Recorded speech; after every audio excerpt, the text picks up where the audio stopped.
Not. Let's keep the conversation going now with two warriors in the fight against the radical left. I'm joined now by former Trump campaign manager Corey Lewandowski, as well as Turning Point USA founder Charlie Kirk. Favorite guys here. Thanks for being here. All right, guys. Let's look forward to the Senate trial or not a Senate trial. Corey, I'll start with you. They had the thinnest, weakest, frailest, most partisan impeachment that I've ever seen. And as Congressman Matt Gaetz has just said, I mean, he wouldn't get past the summary judgment motion in a courtroom. But given that, where do you think the Senate should be going in January? Look, Judge, I think the Senate should move very quickly in this. I agree with what Congressman Gaetz said. I know the president has talked in theory about having a long, drawn-out trial. But he's winning right now. You look at these 31 Democrats sitting in congressional districts that Donald Trump won in 2016, and they have to decide, do they want to continue to be members of Congress? Because they are not going to be successful. Public opinion has turned on this. The president is winning. And when this is in the U.S. Senate, the Democrats who are up for re-election in those difficult states, they have to explain to their constituents why they were going to vote to remove a duly elected president when no crime was committed. Let's get this done quickly. Let's get a transportation infrastructure spending bill done. Let's get health care across state lines. And let's continue to grow the economy, which is what this president's been doing. But you know what, Charlie Kirk, I mean, the Swalwell, I mean, he's always my favorite. 0% Swalwell, want to be president. Okay, he says, when they said, what's the crime? He says, the greatest crime, it's a crime against the Constitution. What's the crime? Do you know? No, the crime in their own minds is the fact he won an election he was not supposed to win. And Corey remembers it vividly because he was a big part of it. That's right. And the president challenged the ruling class. Remember, this is a rebellion presidency in the sense that he's actually representing the wants and needs of the American people. They want this impeachment to be punitive. They want to make an example out of him that if you dare challenge the ruling class and try to close the borders and reestablish American sovereignty and challenge the idea that America was just a nation in decline, then we will go and punish you. There's no crime here. I mean, they're saying obstruction of Congress. What does that even mean? I mean, it sounds like a traffic violation. You want to talk obstruction of Congress? Let's talk about Eric Holder. You know, let's talk about impeaching all of them. Why now? Why this man? Because he's making a difference. That's correct. That's exactly right. And one final point with this is that the left always likes to say that they believe in democracy, that they believe in representation of the people, power to the people. Well, the Founding Fathers put impeachment as an emergency declaration if there were high crimes and treason. My goodness, this has now become so politicized that the left values the replacement of this president more than the love of our country and respect for the United States Constitution. And I assume, Corey, that going forward, whether, as Matt Gaetz suggested, whether Lindsey Graham holds some hearings as Senate Judiciary, that would satisfy to a certain extent the fact that there's so much lying, there's so much partisanship, there's so much that they did to destroy this president that it really does need to come out, does it not?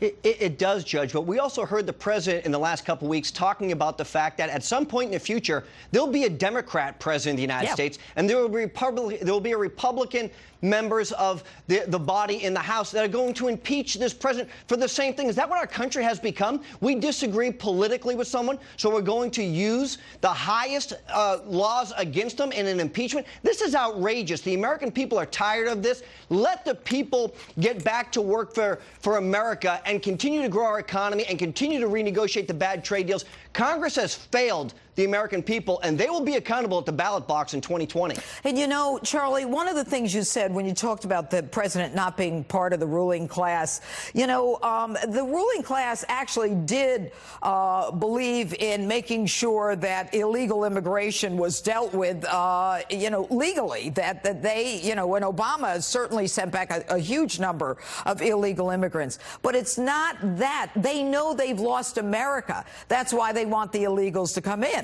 They want the illegals who now have the ability to vote in, to get a license in 13 or 14 states. They can use those licenses as a point of identification to vote. So it's all about power. It's not even about. That's exactly right.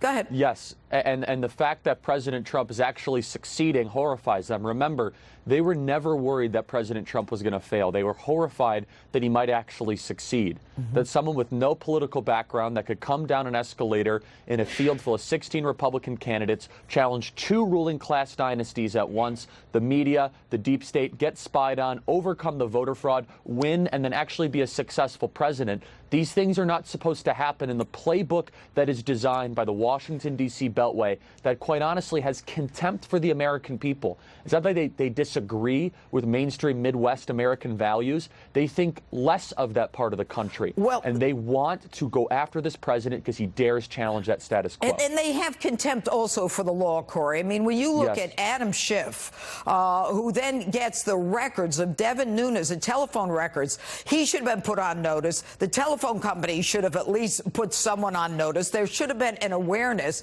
Then Lindsey Graham says in the Senate, I mean, Shifty Schiff, I can't, you know, this guy is always lying. But, you know, that was getting those telephone logs. What were they going to tell him? They weren't going to tell him a conversation. They weren't the essence. They weren't a wiretap. But, you know, now Lindsey Graham says, no, I'm not going to ask for anybody's records. I mean, there's a part of America, that middle America that Charlie's talking about, that wants their pound of flesh, too, because they feel like they've been victimized over and over. And we play by the Marcus of Queensberry rules.